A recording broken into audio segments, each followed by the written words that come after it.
Congratulations on getting your new drone. I'm excited that you're now a part of the drone community. Now, there are 5 things that I want to go over with you real quick before you get out and get flying and become a master of this new piece of equipment you have.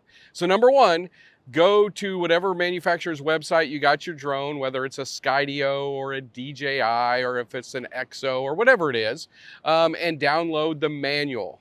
Also download the app. A lot of these newer drones and the more advanced drones are controlled by apps, and there's some amazing technology that's built into them. AI in the sky. And then also get familiar with the drone and the controller. Know what the switches and buttons and dials on the controller do, if there's a controller. If you're flying it on your app, then of course get familiar with that as well.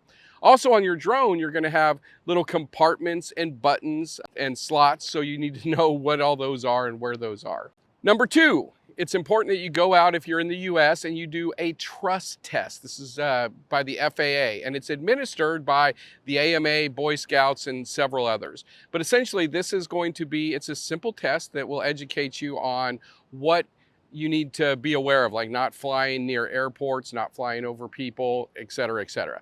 So you can go online and take that. It's free, and you can take the test, and you'll need that for the next step, which is number 3, to register your drone.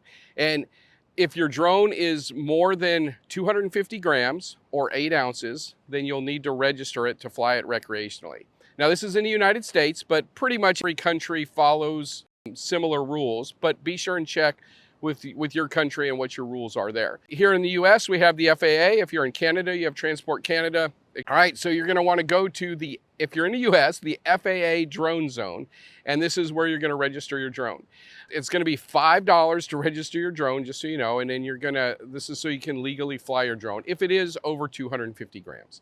Now, if it's under 250 grams, you don't have to register it. But one thing I want you to be aware of is you are operating aircraft in national airspace. So that's a big responsibility and also a privilege and not one to be taken lightly. Now, the next thing is, if you do want to fly commercially, there is a FAA 107 certificate that you'll need to get. And it is a little more comprehensive test. You'll have to go to an FAA testing center and actually take the test.